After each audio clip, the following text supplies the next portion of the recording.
안녕하세요. 오늘 저희는 당신이 요즘 트로트 가수 김용빈 님에게 느끼는 그 특별한 감정 있잖아요. 뭐랄까, 단순한 팬심이라기엔 좀 더 깊은 가슴이 뭉클해지고 마음이 정화되는 듯한 그런 경험? 그게 과연 뭘까 같이 좀 파헤쳐 보려고 합니다. 보세주신 자료, 그 스승님의 답변이랑 분석 가이드 보니까요. 이게 단순히 김용빈 씨 개인에 대한 얘기만은 아니더라고요. 그래서 오늘 이걸 바탕으로 당신이 느끼는 감정의 본질도 좀 살펴보고 나아가서 문화 콘텐츠나 연예인이 우리 성장에 어떤 영향을 주는지 또 우리가 뭘 배울 수 있을지 좀 깊이 이야기 나눠보겠습니다. 네. 그 김용빈 가수 보면서 느끼시는 강렬한 감정, 뭐랄까 정화되는 느낌 같은 거요. 자료에서도 이야기하듯이 그건 그 대상의 매력에서 오는 자연스러운 긍정적 에너지일 수 있어요. 근데 스승님이 강조하시는 포인트는 거기에 그저 머물거나 막 빠져서 쫓아다니는 게 아니라는 거죠. 그 좋은 느낌, 그 감사함을 내 성장의 동력으로 삼아야 한다. 그러니까 핵심은 내가 성장하는 거다 이겁니다. 대상에 너무 빠지는 건 좀 경계해야 하고요. 아, 그렇군요.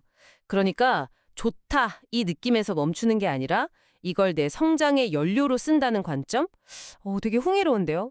그리고 자료 보면 연예인을 그냥 뭐 즐거움 주는 사람 이걸 넘어서 사회적 메시지도 전하고 때로는 치유 역할까지 하는 공인 중의 공인이다 이렇게 정의하더라고요. 이게 당신이 김용빈 가수한테서 느낀 그 정화의 느낌이랑도 뭔가 연결될 수 있을까요? 네, 충분히 그럴 수 있다고 봅니다. 특히 자료에서 말하는 문화 콘텐츠의 신패러다임, 이게 중요해요. 예전에는 그냥 뭐 공감해주고 위로해주고 이런 게 주였다면 앞으로는 아픔을 좀 치유해주고 바른 길을 안내하는, 그러니까 일종의 교육이나 일깨움의 역할로 나아가야 한다. 이런 거거든요. 당신이 경험한 그 단순한 즐거움 이성에 깊은 울림 있잖아요. 그게 바로 이 지점과 맞닿아 있을 수 있다는 거죠. 아, 문화가 영적인 약, 뭐 영성의 힙이 될 수도 있다. 이런 표현도 있었죠. 맞아요. 그러면 김용빈 가수의 노래나 무대가 당신에게는 일종의 치유 경험? 뭔가 마음속의 혼란 같은 걸 좀 정리해주는 역할을 했을 수도 있다. 이렇게 볼 수 있겠네요. 네, 바로 그겁니다. 문화 콘텐츠가 개인의 내면을 다스리고 좀 더 건강한 삶으로 이끄는 힘을 가질 수 있다. 이게 자료의 핵심 주장 중 하나였어요. 근데 동시에 아시겠지만 인기나 돈, 이게 엄청난 에너지를 끌어들이잖아요. 그 양면성에 대해서도 경고를 하고 있죠. 어쩌면 김용빈 가수 같은 분들이 앞으로 마주할 수 있는 현실적인 도전 과제일 수도 있고요. 그렇죠. 인기가 가져오는 그 돈과 사람이라는 에너지를 감당할 내적 준비. 자료에서는 그걸 갖춤이라고 표현했던데 그게 없으면 오히려 위험할 수 있다. 탐하지 마라. 이런 메시지도 있었고요. 네, 그 가축이 정말 중요해요. 돈도 마찬가지죠. 그냥 돈이 아니라 백성들의 에너지다. 이렇게 표현하거든요. 그래서 이걸 바르게 운용해야 한다. 잘 관리하고 사회에 환원해야지. 안 그러면 썩은 물처럼 부정적인 결과를 낳을 수 있다는 비유도 나오고요. 결국 인기를 얻은 만큼 사회에 기여해야 한다는 그 책임감을 강조하는 거죠. 끼가 어떻게 식을 수 있는지 그런 걸 보여주더라고요. 심지어 유명인들의 좀 안타까운 선택들까지도 이런 책임감의 문제랑 연결해서 생각해 볼 지점이라고 하고요. 이 모든 게 그럼 결국 어떤 큰 원리로 설명될 수 있는 걸까요?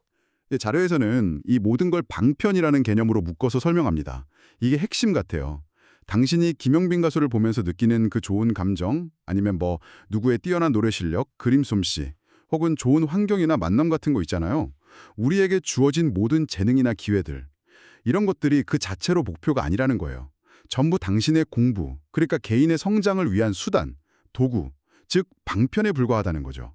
아, 방편이요? 네네. 그러니까 김용빈 가수에게 끌리는 그 마음조차도 결국엔 나 자신을 움직이게 하고 뭔가 새로운 생각을 하고 배우게 해서 성장하도록 이끄는 하나의 계기, 수단이라는 거군요. 그 방편 그 자체에 막 빠져서 머무르는 게 아니라 그걸 통해서 내가 뭘 배우고 어디로 나아갈 거냐, 이게 중요하다는 말씀이시네요. 정확합니다. 네, 핵심은 그 주어진 방편을 어떻게 활용해서 배우고 성장하고 또 나아가서 기여하는가, 여기에 있는 거죠. 자연의 원리처럼 주어진 기회, 이 방편을 통해서 성장하고 기여하지 못하면 자연은 그 기회를 다시 거둬갈 수도 있다. 약간 좀 강하게 들릴 수도 있지만 망하게 한다는 표현까지 쓰면서 그 중요성을 강조해요. 성장의 기회를 놓치지 말고 잘 활용하라는 의미로 받아들이면 될 것 같습니다. 오늘 저희는 당신이 김용빈 가수에게 느낀 그 강렬한 감정이 사실은 개인 성장에 아주 중요한 실마리가 될 수 있다는 점, 그리고 문화와 연예인이 단순한 즐거움을 넘어서 우리를 일깨우고 치유하는 새로운 역할을 할 수 있다는 점에 대해 이야기 나눠갔습니다. 또 인기와 성공에는 그만큼의 책임이 따른다는 것, 그리고 무엇보다 당신에게 주어진 모든 좋은 경험이나 재능, 기회들이 궁극적으로는 당신의 공부를 위한 소중한 방편이라는 점을 다시 한번 생각해 봤네요. 그렇다면 마지막으로 이런 질문을 한번 던져보고 싶습니다. 당신 삶 속에서 발견한 여러 방편들 있잖아요. 그것들을 통해 얻는 개인적인 깨달음과 또 그것을 바탕으로 사회에 어떻게 기여할 것인가, 그 사이에서 어떻게 균형을 찾아가야 할까요? 당신의 삶 속 방편들은 지금 무엇이고 그것을 통해 현재 어떤 공부와 기여를 실천하고 계신지 한번 스스로에게 질문을 던져보는 시간을 가져보시면 좋겠습니다.